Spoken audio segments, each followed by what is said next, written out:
Hi viewers, welcome to BS talk show. నేను మీ బుర్రా శ్రీనివాస్. జగద్గురువు ఆదిశంకరాచార్యులు అస్తిత్వాన్నే ప్రశ్నిస్తున్నారు కొందరు. మరి ఆ ప్రశ్నించే వాళ్ళు ఏమైనా అల్లాటప్ప అంటే కాదు.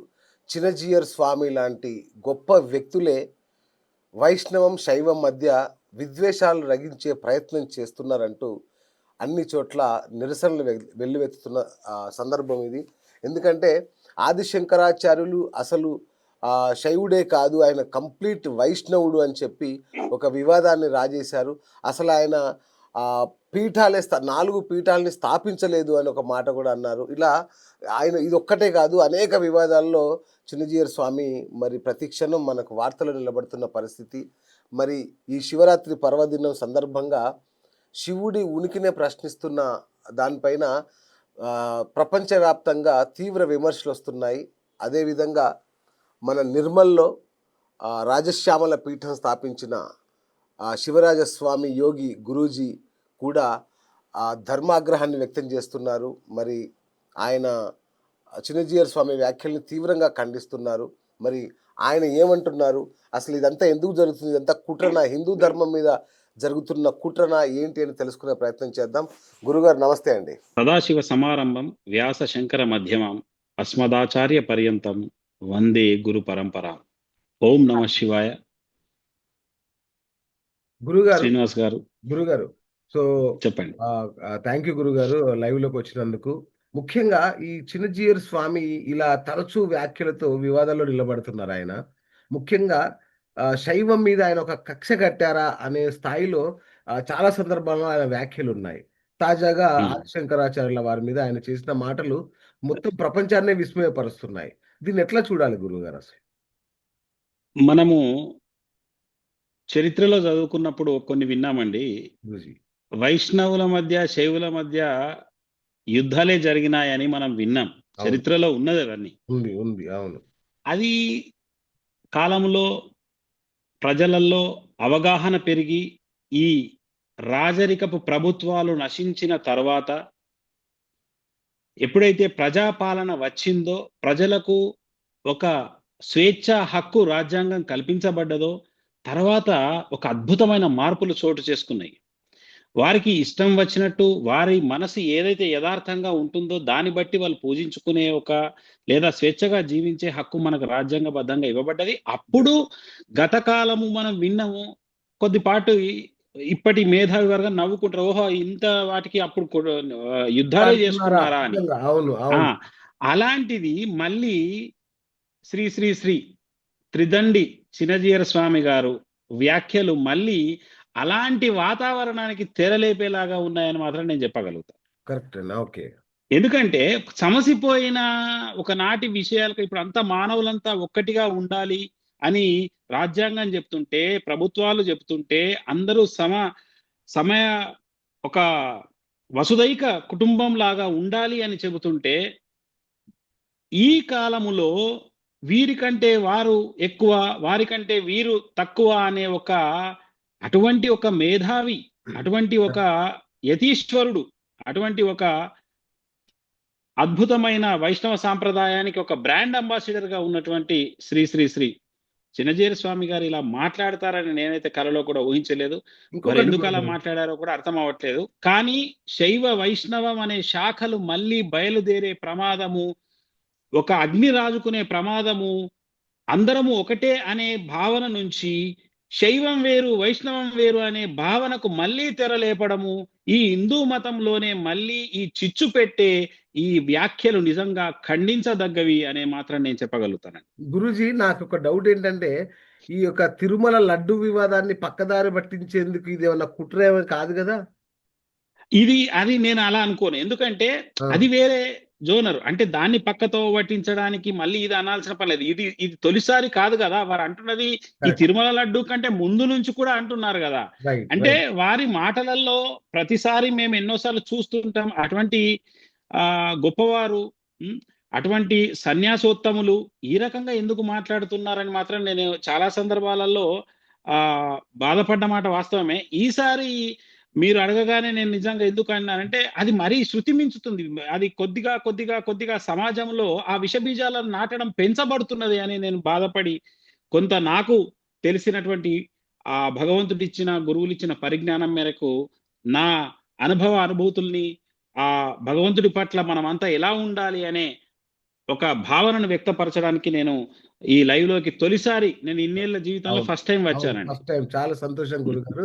ఇంకొకటి గురుగారు నాకు కూడా అనిపించిందేంటంటే, ఒకవైపు హిందూ ధర్మం అస్తిత్వం కోసం పొట్లాడుతున్న సమయం, పరధర్మాల వల్ల అనేక చోట్ల ఉనికికే ముప్పు వాటిల్లుతున్న సందర్భంలో, స్వధర్మంలోనే ఇట్లాంటి గొడవలు, కొట్లాట్లనేది దీన్ని ఎట్లా చూడాలి గురుగారసలు? ఇది నిజంగా చాలా బాధాకరమైందండి. ఈ హైందవ సమాజము, సనాతన ధర్మం ఏదైతే ఒక పక్క బలపడాలి, బలపడాలి అని చాలామంది సనాతన వాదులు గతములో కంటే చూస్తే లాస్ట్ 5 ఏళ్లుగానైతే విపరీతమైన సనాతన ధర్మపు విలువలను పెంచడానికి ఇటు స్వామీజీలు గాని, ఇటు హైందవ ధర్మ సంఘాలు గాని, ఇటు అందరూ ఉవ్వెత్తున పాటుపడుతున్న ఈ తరుణంలో అంటే ఒక హైందవం బలపడుతున్నది మన ఇండియా వ్యాప్తంగా, భారతదేశ వ్యాప్తంగా సనాతన ధర్మ పటిష్టత పెరుగుతుంది. అన్య మతాలను ఢీకొట్టేలాగా ఉంటున్న ఈ తరుణంలో వీరి వ్యాఖ్యలు ప్రతిసారి మళ్ళీ ఏం చేస్తున్నాయంటే చిన్న విభజన అంటే హిందువులే ఒకటి కాదు అనే సందేశాన్ని పరమతాలకు ఇస్తున్నారు వీరు. ఆ వ్యాఖ్యలు ఎందుకంటే మీరు ఇందాక ఇంటర్వ్యూ ప్రారంభంలో ఒక మాట అన్నారు. మాట్లాడిన వ్యక్తి అల్లాటప్ప కాదు, ఒక కాదు కదా! అద్భుతమైన యతీశ్వరుడు, సన్యాసోత్తములు, చిన్నజీయర్ స్వామి గారు లాంటి మహానుభావులే ఇలా అంటే సమాజంలో ఆ సందేశం ఏ రకంగా వెళ్తుందని మీరు కొంచెం బాధను వ్యక్తపరిచారు. అది నిజం. ఎవరు నిజంగా అంటే అండి. దానికి విలువ లేదు. కానీ అటువంటి సమతామూర్తి వాళ్ళు అనడం అది కాదండి. గురుగారు ఆశ- సమతామూర్తి అని ఒక విగ్రహాన్ని స్థాపించి ఎవరికి అవును. ఎక్కడ స్థాపిస్తున్నారు సమత నాకు అర్థం న- కావట్లేదు. ఎవరిలో సమత స్థాపించాలని ఆయన సమ- అది మీరు ఆల్రెడీ మీరు మీడియా రంగంలో మీకు తెలుసు. సమత అన్నప్పుడు ఏంటండి ఈక్వాలిటీ. దాని ఎగ్జాక్ట్‌లీ. ఆ సమతామూర్తి పేరు స్టాచ్యూ ఆఫ్ ఈక్వాలిటీ పెట్టారు వారు. చాలా యెస్. సంతోషం. మాకు రామానుజాచార్యులన్న చాలా గౌరవం. అద్భుతమైన వారు యోగీశ్వరులు రామానుజుల వారు. అయితే అటువంటి సమతామూర్తి చెప్పిన సందేశం ఏంది? అందరూ ఒకటే. అవునా? యెస్. అందరూ ఒకటే. రాజ్యాంగం చెప్తుంది కూడా ఏమిటి? అందరూ ఒకటే.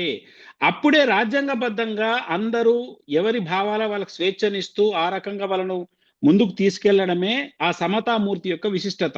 కు- యెస్. సర్వము ఒకటిగా భావించే రామానుజాచార్యులను అనుసరించేవారు ఇది కాదు, ఇది వేరు, ఇది అది కాదు, అది ఇది కాదు అని ఇలా ఇంకొక గురువులను తమ గురువుల కంటే తక్కువ వారు వేరే గురువులు ఎగ్జాక్ట్‌లీ. అనే యెస్. ఒక రామానుజాల వారి కంటే తక్కువ వారు మరో జగద్గురువులు అని వారు సంబోధించడం ఎలా ఉందంటే ఎంత తమ ఉనికిని సునిశ్చితత్వం గురుగారు. అస్తిత్వాన్ని బలపరుచుకునేదే కనిపిస్తుంది కానీ హిందూ ధర్మ బలోపేతం కానీ లేదా సనాతన ధర్మ పరిరక్షణ అందరం ఏకతాటి మీకు తీసుకొచ్చే వ్యాఖ్యలు చేయాలా నాలాంటి వారు చెబితే ఎలా ఉంటుందని ఆలోచిస్తే గనక కదా! ఇలాంటి వ్యాఖ్యలు రావండి. అది మరి ఎందుకు అలా వారు మాట్లాడారో అది ఇంకొకటి వారికే గురుగారు, తెలియాలి. ఇప్పుడు చరిత్ర చూసుకున్నా గూడా విద్యారణ్యుల వారు మన శృంగేరి పీఠానికి 12వ పీఠాధిపతిగా ఉన్నారని రికార్డులు చెప్తున్నాయి. సాక్ష్యాలున్నాయి ఇక్కడ. ఓకే. అవును. అవును. అలాంటిది అసలు ఆ పీఠాలనే ఆదిశంకరాచార్యుల వారు స్థాపించలేదు. విద్యారణ్యుల వారే అయితే స్థాపించారంటే ఆదిశంకరాచార్యులు వారు ఏ కాలం నాటి వాళ్ళు 2500 సంవత్సరాల పూర్వం వారు. పూర్వం వారు. ఇక్కడి నుంచి 2500 సంవత్సరాల ముందు వారు. కరెక్ట్. ఆ ఆ, రామానుజాచార్యులు మొన్న సహస్రాబ్ది చేశారు. అంటే 1000 సంవత్సరాలు అయిన సందర్భంగా వారంత పెద్దది పెట్టారు. అంటే అవును. వారికంటే 1500 సంవత్సరాల పైచిలుకు సీనియర్ ఆదిశంకరాచార్యులు. అవును. ఆదిశంకరాచార్యుల యొక్క అంకిత శిష్యులైనటువంటి ఆదిశంకరాచార్యులు బ్రహ్మజ్ఞానాన్ని ఆత్మ సాక్షాత్కార నిష్టను ప్రసాదించినటువంటి పద్మపాదాచార్యులు గాని వీరు ఆ పరంపరలో ఉన్న నలుగురు ఆదిశంకరాచార్యుల యొక్క అంకిత శిష్యుల నలుగురును 4 దిక్కుల పీఠాలు పెట్టి అక్కడ పీఠాధిపతులను ప్రథమంగా వాళ్ళనే పెట్టినట్టు మనకు అక్కడ శాసనాలు ఉన్నాయి, అన్ని ఉన్నాయి.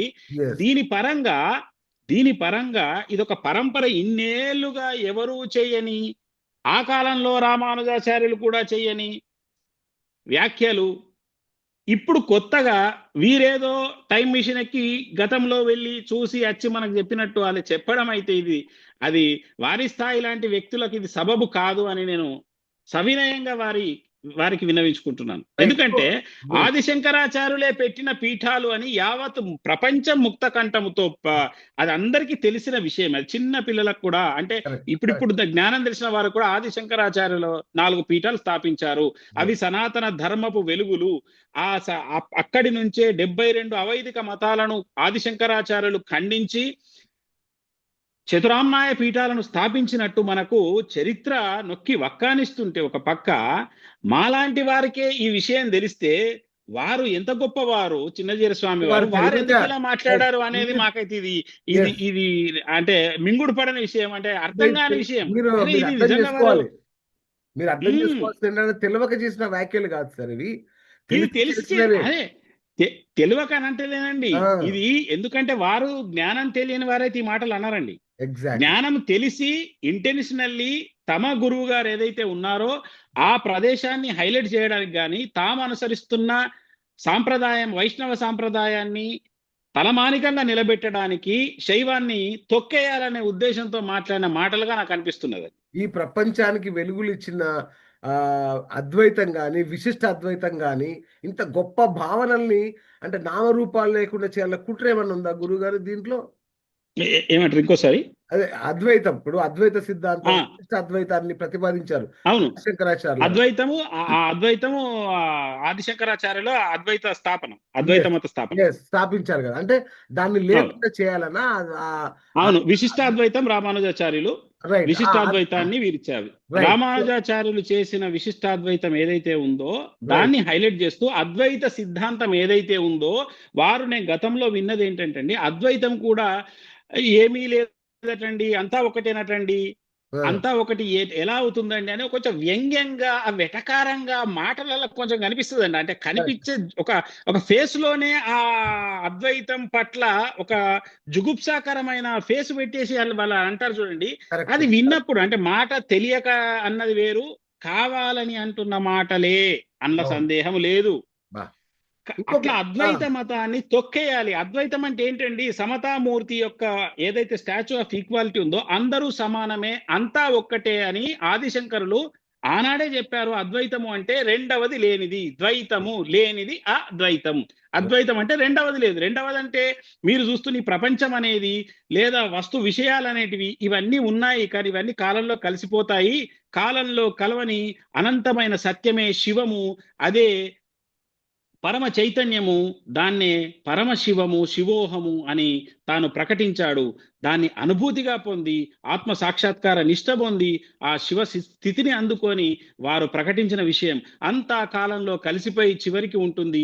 అన్నిటికీ ఆధారమైన ప్రతి ప్రాణిలోనూ దాగి ఉన్నటువంటి ఆత్మ పదార్థమే ఆ పరమ చైతన్యమైన శివుడు అని తాను ప్రకటించాడు.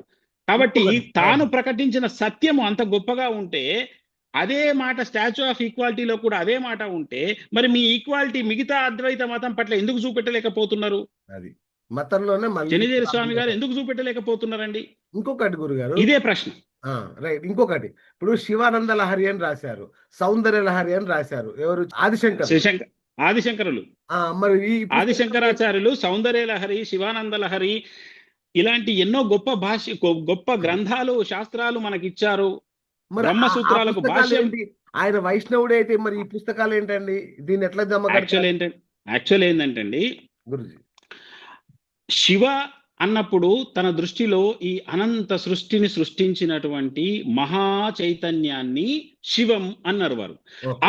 ఆ చైతన్యపు తరంగాలను, ఆ శివ స్థితిని వర్ణించేది శివానంద లహరి అయితే, సౌందర్య లహరి ఏంటంటే మన లోపల నిద్రాణమై ఉన్న కుండలిని శక్తి, మూలాధార చక్రంలో ప్రతి ఒక్కరి లోపల కుండలిని శక్తి రూపంలో ఆ పరాశక్తి ఉంది. ఆ పరాశక్తి యొక్క గమనాన్ని, పరాశక్తి యొక్క ఆరాధనను, పరాశక్తి ఏ రకంగా మనలో జాగృతి అవుతుంది, ఏ రకంగా మనం ప్రార్థించాలి అని ఒక చలన శక్తి యొక్క వర్ణన సౌందర్య లహరి. సౌందర్య లహరి ఎవరైతే సాధన చేస్తారో వారు శివానంద స్థితిని పొందుతారు, అంటే శివానంద లహరిలో వారు ఉంటారు అనేది దాని యొక్క ఆంతర్యం. ఎందుకంటే వారు ఆ పరబ్రహ్మమును, బ్రహ్మైవ భవతి, ఆ పరబ్రహ్మమును వారు అనంత నిష్టను పొందిన మహాయోగీశ్వరుడు ఆదిశంకరులు. కాబట్టి అటువంటి యోగీశ్వరులు రాసినటువంటి ఆ గొప్ప గ్రంథాలవి, వారి అనుభవ గ్రంథాలవి. వారు రాసినవి స్వయంగా అనుభూతి చెంది.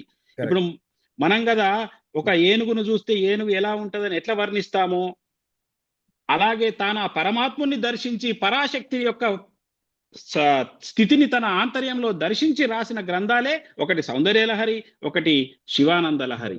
ఇవి ఇవి ఆనాడు తను ఉన్న టైంలో రాసినటువంటి గ్రంథాలు ఇవి. వాటిని కూడా మనం తప్పుపట్టి రోజులు వస్తున్నాయి. ఇవి వారే రాసినయా అని అంటున్నారు. అదే కదా. ఇంకొకటి గురుగారు, ఇప్పుడు శివుడి విగ్రహం, శివలింగం ఉన్న ఇల్లు శ్మశానంతో సమానం అనే వ్యాఖ్యలు, అదైతే ఇదైతే నిజంగా అండి, ఈ ఒక్క మాటతో మేము అజ్ఞానులము అని వారే మెడలో టైటిల్ వేసుకున్న వారైలు. ఈ ఒక్క మాటతో ఈ అన్నవారు ఎవరైతే ఉన్నారో జిఆర్ స్వామి గారు, నేను అజ్ఞానిని అని బోర్డు వేసుకున్నాడు ఈ ఒక్క మాటతో. ఎందుకు? శివలింగము లేని ఊరు కాదు, శివలింగం లేని ఇల్లు కాదని మనకు శివపురాణము, ఎన్నో శివుడికి సంబంధించిన ఉపనిషత్ శాస్త్రాలు మహాత్ములు చెప్తే, ఆదిశంకరాచార్యులు శివుణ్ణి ఆరాధిస్తే, శ్రీరామచంద్రమూర్తి సైతము రామేశ్వరంలో శివలింగాన్ని ప్రతిష్ఠించి పూజించి శివ సాక్షాత్కారం పొంది శివుని యొక్క అస్త్ర శస్త్రాలు పొంది రావణాసురుని, అది కూడా లేదన్నాడు. అసలు రాముడు శివుడు ఏం లేదట. రాముడు శివుడి విగ్రహాన్ని పెట్టడం ఏంటి? రామేశ్వరంలో ఉట్టి కట్టు కదా, కల్పన. చెప్పేటి నిజాలా? జిఆర్ స్వామి గారు చెప్పేటి అని నిజాలా? ఇవన్నీ నిజాలు వారి చెప్పేటి. ఇప్పుడు చూడండి, ఇదేం బుక్? శివగీత.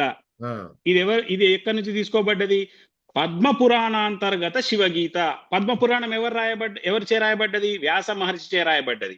వ్యాస మహర్షి రాసిన భగవద్గీతనేమో మీరు ఒప్పుకుంటారు. వ్యాస మహర్షి వారు రాసినటువంటి భగవద్గీతను, వ్యాస మహర్షి వారే రాసిన శివగీతను మీరు ఒప్పుకోరా? శివగీత ఎవరెవరికి చెప్పింది? రామచంద్రుడికి శివుడు, పరమశివుడు సాక్షాత్తు చెప్పినటువంటి బ్రహ్మోపదేశం త్రేతాయుగములో సీతామాత గురించి వియోగం చెందితే అగస్త్య మహర్షి వారు ఉపదేశం చేస్తారు. శివ సహస్రనామాలు ఉపదేశం చేసి శివ పంచాక్షరి మంత్రాన్ని ఉపదేశం చేస్తే, రామచంద్ర నువ్వు విలపించ తగదు అని విరజా దీక్షనిస్తారు. 4 నెలల పాటు కఠోరంగా శివలింగాన్ని పెట్టుకొని సాధన చేస్తారు. ఇది చరిత్ర కాదా అండి? ఇది చరిత్రకు తార్కాణం కాదా? ఇది వ్యాస మహర్షి కాదని రాయలేదని అనగలుగుతారా? అంటే మాకు నోటికి ఏదొస్తుంది మాట్లాడతాము, మాకు తెలిసిందే వేదము, తాను పట్టిన కుందేటికి 3 ఎకాలంటే వినేవాళ్ళు ఉంటే చెప్పేవాళ్ళు ఇట్లనే పుట్టుకొస్తారు. కాబట్టి శ్రీరామచంద్రుడు రామేశ్వరములో శివలింగ ప్రతిష్ఠ చేసి, ఇంకొకటి చెప్తున్నానండి, ముందు రావణాసురుణ్ణి సంహరించక ముందు సాధన చేసి వెళ్ళారు. రావణ బ్రహ్మ, అతను బ్రహ్మహత్య పాతకం అది తలుగుతుందని మళ్ళీ మహర్షులు చెప్తే, మళ్ళీ రామేశ్వరంలో ఉన్న ఆ లింగాన్ని ప్రతిష్ఠించుకుంటాడు. ఆ బ్రహ్మహత్య పాతకం నుంచి విముక్తి. అందుకు రాముడు ప్రతిష్ఠించిన లింగం. రుద్ర భగవానుడు సదాశివుడు ప్రత్యక్షమై అస్త్ర శస్త్రాలు ఇస్తారు. ఎంతో విశిష్టమైన ఒక అద్భుతమైన బోధ మీకు భగవద్గీతలో ఎటువంటి బోధ ఉంటుందో త్రేతాయుగంలో సదాశివుడు రామచంద్రమూర్తికి చేస్తాడు. భగవద్గీతనేమో అర్జునుల వారికి శ్రీకృష్ణ పరమాత్ముడు చేస్తాడు. ఈ రెండు ఎక్కడి నుంచి వచ్చినాయండి? వ్యాస మహర్షి నుంచే వచ్చాయి. మరి ఒకటి ఎట్లా మీకు నిజమవుతుంది, ఇంకొకటి ఎట్లా తప్పు అవుతుంది?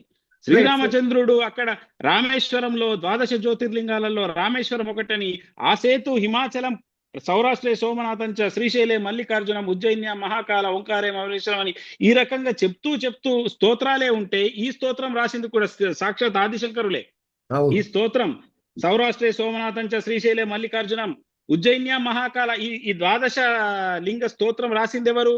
ఆదిశంకర భగవత్పాదులు. ఆదిశంకరాచార్యులే ఆనాటి నుంచి గుర్తించారు. అంతకు ముందే ఇది రాముడు ప్రతిష్ఠించిన లింగం అని చెప్తుంటే, ఈయన ఇప్పుడొచ్చి తగుదునమ్మా అని రాముడు ప్రతిష్ఠించలేదని ఒక వ్యాఖ్యానం, ఇప్పుడు శివలింగమే ఇంట్లో ఉండద్దు, ఇంటే శ్మశానం అని ఒక వ్యాఖ్యానం. అసలు వీళ్ళకి అద్వైతం జ్ఞానం తెలుసా? ఆ పరమాత్మ యొక్క జ్ఞానం తెలుసా? సర్వేశ్వరుడు అంతటా ఉంటే లింగంలో ఉండడా?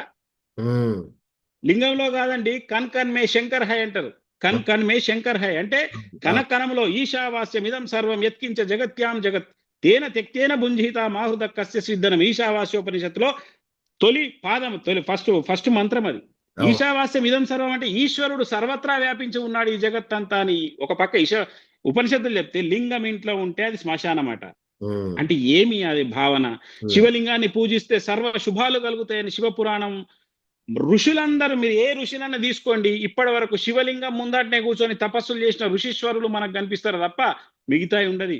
ఏన్షియంట్ హిస్టరీలో మీరు పోతే ఎక్కడ మీరు ఏ శివుడే దేశంలో ఇలా శివుడే తవ్వకాలలో అవును. బయటపడ్డ శివలింగం బయటపడుతుంది. ఇప్పుడు ఆఖరికి గోకర్ణంలో ఆఖరికి కూడా మసీదు అవును. ఆఖరికి మసీదులు తవ్విన శివలింగాలే బయటపడుతున్నాయి. Correct correct.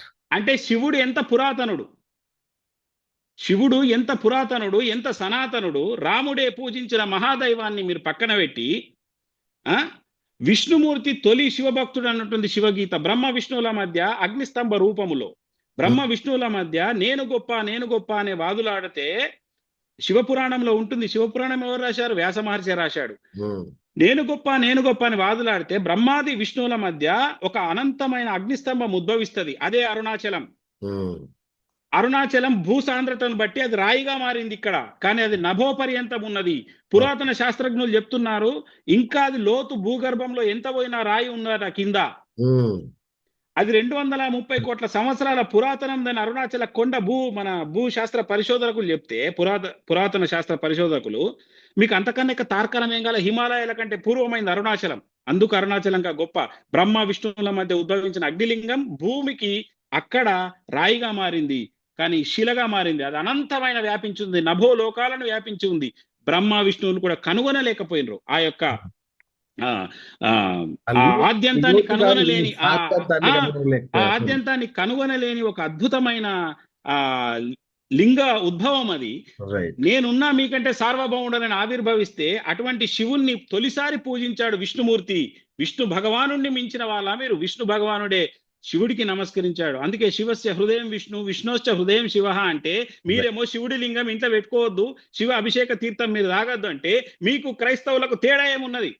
చిన్నజీర స్వామికి క్రైస్తవులకు ఏమైనా తేడా ఉన్నదా? లేదు. ఎందుకు చెప్తున్నా ఈ మాట ఈ ఘాటుగా అంటే, క్రైస్తవులు కూడా మనం ఏదైనా సత్యనారాయణ పూజ చేసుకోవాలన్నా మీరండి, వాళ్ళు ప్రసాదం తినరు.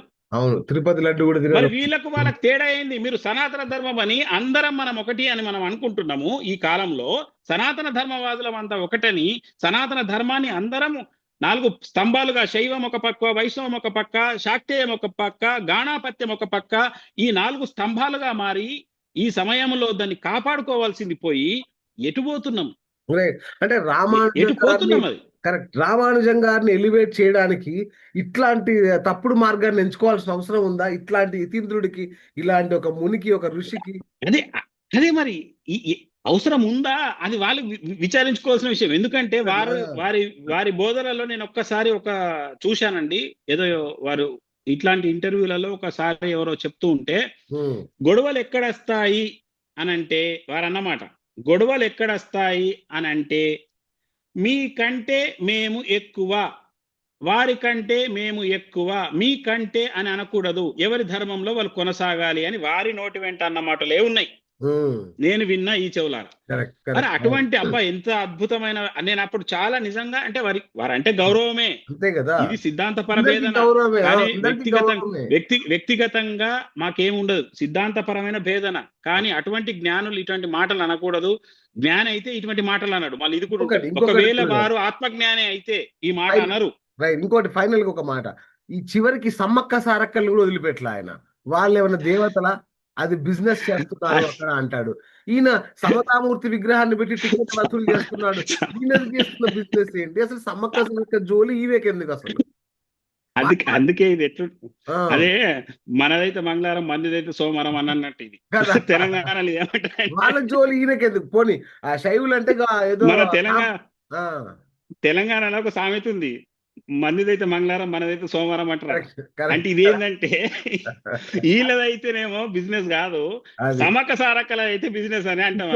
ఇది ఇప్పుడు అన్నది కాదు, ఎప్పుడో అన్నదట. అది ఎప్పుడో అన్నది. అది ఎప్పుడన్నా కానీ భావజాలం అనేది, నేను ఎప్పుడైనా ఒకటే అంట, సర్వత్రా సమతామూర్తి అంటే ఎవరికి నచ్చిన తిండి వారు తినవచ్చు, ఎవరికి నచ్చిన దైవాన్ని వారు పూజించుకోవచ్చు. ఒకరికి చెట్టులోనే దేవుడు కనిపిస్తాడు, ఒకరికి పుట్టలో కనిపిస్తాడు, ఒకరికి రాతిలో కనిపిస్తాడు, ఒకరు జలాన్ని పూజిస్తారు, జలంలో ఆ పరమాత్ముని యొక్క ఆ వెలుగును దర్శిస్తారు, ఒకరు యజ్ఞంలో దర్శిస్తారు. ఎవరి ఇష్టం వారిది. మీరెవరండి ఇది తప్పు అనడానికి? ఏమన్నా రాజ్యాంగం రైట్ ఇచ్చిందా ఇది తప్పు అనడానికి? నాగరికత మొదలైందే ఆ, ఆదివాసులు నాగరికులు మరి నాగరిక వాళ్ళ ఆహారపు అలవాట్లు అవు కూడా అవు కించపరుస్తారు ఈయన. అవునండి. మా అవునండి. అసలు పందులు అసలు కుక్కలు అంటారు నాన్ వెజ్ తింటే. వీళ్ళంతా తయారు కావడానికి కారకులు ఎవరు చెప్పన్నా? అసలు ఒకటే మాటలో చెప్పాలంటే ఇలాంటి వారే. వాళ్ళను ఆదరిస్తే వాళ్ళు మతం మారరు. కదా, వీరు ఆదరించకపోకుండా దూరంగా ఒక ఉంటున్నారు వీళ్ళు. కొన్ని వంద సంవత్సరాల ముందు ఏందండి ఎంతమందికి దేవాలయ ప్రవేశం ఉన్నదండి? అస్సలు ఎవరికన్నా దేవాలయ ప్రవేశం ఇచ్చారా? ఇవాళ ఇప్పటికీ ఎన్ని గ్రామాలలో ఆ వివక్ష ఉన్నది? కరెక్ట్ వీటి మీద కరెక్ట్. మాట్లాడారు. అవును. రైట్ ఇప్పటికీ ఉన్నది. రైట్. అప్పటి కాలంలో కూడా వాళ్ళు ఎవరైతే ఉన్నారో ఆ ఆ కాలంలో ఉన్నవారు వారికి ఏదైతే నమ్మకం ఉందో ఒక దగ్గర పోయి మొక్కుకున్నారు, వారి కోరికలు తీరినాయి, మళ్ళీ పోతున్నారు. అట్లా వాళ్ళ మౌత్ పబ్లిసిటీలోనే వాళ్ళకి జరిగిన అద్భుతాలు చెప్తే వేలాది లక్షలాది కోట్లాది మంది పోతుంటే కోట్లాది మంది వీరికి గురించి వచ్చిన నొప్పి ఏంటి? నాకు అది ఇది అర్థం. విచిత్రం ఉంది. రైట్. ఫైనల్ గా గురువు గారు, ఫైనల్ గా రాజశ్యామల పీఠాధిపతిగా మీరు చిన్నజీయర్ స్వామికి ఇస్తున్న అల్టిమేటం ఏంటి గురుజీ? అంటే అది అల్టిమేటం అనేది కాదు, విజ్ఞప్తి చేస్తాం. ఫైనల్ గా ఏం చెప్పదలుచుకున్నారు అంటే ఆయనకి? ఎందుకు అల్టిమేటం అనే పాడు పెద్దది. ఎందుకంటే విజ్ఞప్తి ఎందుకు చేస్తా అంటే రైట్, విజ్ఞప్తి. వారు ఉన్నత స్థానంలో ఉన్నటువంటి ఒక పీఠాధిపతులు. రైట్. వారు ప్రపంచంలోనే అతి ఎత్తైన రామానుజుల వారి విగ్రహం పెట్టిన ఒక మహా గురు భక్తుడు. వారి గురువు గారిని అంతగా పెట్టుకోవడం, వారిలో గురు భక్తిని మేము అభినందిస్తాం, ఆదర్శంగా కూడా తీసుకుంటాం. అది కూడా అటువంటి చైనా గురు నుంచి భక్తి తెచ్చారు. మాకు ఉండాలి, చైనా మా నుంచి గురువుల తెచ్చిన పరంగా. విగ్రహం. అది కూడా సరే, అదొక మీరు అన్నట్టు సరే, ఏదైనా గురుభక్తి గొప్పది, అది మేము చాలా గౌరవిస్తాం. కానీ మేము సిద్ధాంతపరంగా మాట్లాడేది ఏంటంటే శివలింగము లేని ఇల్లు, శివలింగము ఇల్లు ఉంటే ఇంట్లో ఉండరాదు, శివలింగాన్ని పూజించకూడదు అని అటువంటి వారు చెప్పకూడదు. ఇప్పుడున్న అందరం కలిసి ఎవరు ఏ మార్గంలో పోయినా అందరూ హిందూ మతము సనాతన ధర్మంలో ఎన్ని శాఖలున్నా అందరం ఒకటే నిరూపించదగ్గ ఈ సమయంలో ఇంకా ఈ చిచ్చు లేపడానికి శివలింగం ఇంట్లో ఉండదు. ఇప్పుడు శివ భక్తులు అంతా ఒక కేడర్ అయినారు అనుకోండి, ఇక్కడనే చీలిక తెచ్చిన వాళ్ళు అవుతున్నారు కదా. అయిపోయింది కదండి. అవును. ఆ చీలిక ఎందుకు? ఇప్పుడు నేను కూడా మాట్లాడుతున్నా అంటే ఈ బాధతోనే కదా. ఏనాడు ఎందుకు మాట్లాడాల్సి వచ్చింది? అవును ఇప్పుడు మేమున్నాం, శివలింగాలు కోటి ఇళ్లల్లో, కోటి గృహాలలో కోటి శివలింగాలు బొటనవేలంత పరిమాణం ఇవ్వాలని మేము గురు ప్రాణలింగాలు ఎన్నో ఉచితంగా భక్తులకు ఇస్తూ ఆరాధన విధానం పేద మధ్య ధనిక తేడా లేకుండా ప్రతిరోజు ఒక 5 నుంచి 10 నిమిషాలు ఏ రకంగా శివలింగాన్ని పూజించాలి, జలాభిషేకం ఎలా తాగాలి, శాస్త్రం ఏం చెప్తుంది అని మేము చెప్పాలని మా యొక్క ఇంత వెళ్తున్నాం మేము ఈ సందర్భంలో. అలాగే ఎందరో మహాత్ములు మహర్షులు ఈ శివ తత్వంలో ప్రచారం చేస్తున్న వాళ్ళు కూడా శివలింగ ఆరాధన యొక్క వైభవాన్ని ఢంకా బజాయించి ఆదిశంకరాచార్యుల నుంచి ఇది జరుగుతుంది, అంతకంటే ముందున్నది. అంత ఉండంగా ఈ సమయంలో మీరు అలా మాట్లాడడం తగదు. ఎప్పుడు కూడా ఇంకొక మార్గాన్ని తప్పు పట్టాల్సిన అవసరం లేదు. మీరు ఎంత చెప్పుకుంటారో వైష్ణవ సాంప్రదాయం గురించి అంత చెప్పండి. ఎందుకంటే నాకు విష్ణుమూర్తి ఇష్టమే, నేను ఓం నమో నారాయణాయ అంట. కానీ మేము ఏనాడు వీరికంటే వారు గొప్ప, వీరు తక్కువ, వీరిని పూజిస్తే మీకు ఈ ఇల్లు శ్మశానం అవుతుందని ఇలాంటి చెత్తవాగుడైతే వాగకూడదు ఎవరైనా సరే. అది దీంతో ధర్మాన్ని పటిష్టపరచండి, అందరం కలిసి అందరం అందులో భాగస్వాములమై హిందువుల ఐక్యతను వసుదైవ కుటుంబకంగా చేసి ఇతర మతస్థులకు మనమే మాట దొరికిచ్చినట్టు కావద్దు. ఇప్పటికే మనల్ని చూసి నవ్వుకుంటున్నారు, ఇదేంది ఒక స్వామి ఇట్లా అంటాడు, ఒక స్వామి ఇట్లా అంటాడని. ఇలా వద్దు. ఇప్పటికైనా ఎవరైతే బాధపడి ఉన్నారో వారి పరంగా చిన్నజీయర్ స్వామి గారు, అయ్యో నా ద్వారా అదొక తప్పు జరిగింది, నా నుంచి ఒక తప్పుడు మాట దొర్లింది, నన్ను బేషరతుగా నేను వ్యాఖ్యలను ఆ మాటలను వెనక్కి తీసుకుంటున్నానని వారు ప్రకటిస్తే మాకు చాలా మంచిది, ఆనందదాయకం, అందరూ దాన్ని హర్షిస్తారు. థ్యాంక్ యూ గురుగారు. సో విన్నారు కదా శివరాజయోగి కృష్ణ స్వామీజీ అద్భుతమైన మాటలు. ఒక చరిత్ర క్షమించని సందర్భం ఇది. ఎందుకంటే ధర్మాన్ని శంకించిన ప్రజల మధ్య ఉన్న ఈ సౌభ్రాతృత్వాన్ని, ఇప్పుడు తెలంగాణ కావచ్చు, ఆంధ్రప్రదేశ్లో కావచ్చు, ఎవరైనా అటు శివుని మొక్కుతారు, ఇటు విష్ణుమూర్తిని మొక్కుతారు, తిరుపతికి వెళ్తారు, అటు మన శైవ సాంప్రదాయంలో శ్రీశైలం కూడా వెళ్తారు. అలాంటిది ఇద్దరి మధ్య ఒక చీలిక దేవాలనే ఈ ప్రయత్నం ఎవరు హర్షించరు. సో ఫ్రెండ్స్, మీరేం చెప్తారు? మీ కామెంట్ కూడా తెలియజేయండి. మరి యొక్క చిన్నజీయర్ స్వామి వ్యాఖ్యలు మీరు సమర్థిస్తున్నారా, ఆయన వెనక్కి తీసుకోవాలా? మీ డిమాండ్ కూడా కామెంట్ రూపంలో తెలియజేయండి. గురుగారు థ్యాంక్ యూ అండి. థ్యాంక్ యూ సో మచ్ గురుగారు. ఎప్పుడు నోరు విప్పని మీరు ఇలా ధర్మాగ్రహాన్ని వ్యక్తం చేస్తున్నారు అంటే ఖచ్చితంగా ఇది ఆయన కన్సిడర్ చేయాల్సిందే, మౌనం వీడాల్సిందే, జాతి క్షమాపణ చెప్పాల్సిందే. ఎందుకంటే సర్వత్రా ఆగ్రహావేశాలు వెల్లువెత్తుతున్న సందర్భం ఇది. థ్యాంక్ యూ గురుగారు. Thank you so much. So ఇది ఇవాల్టి బిఎస్ టాక్ షో. నేను మీ బిఎస్ సైనింగ్ ఆఫ్.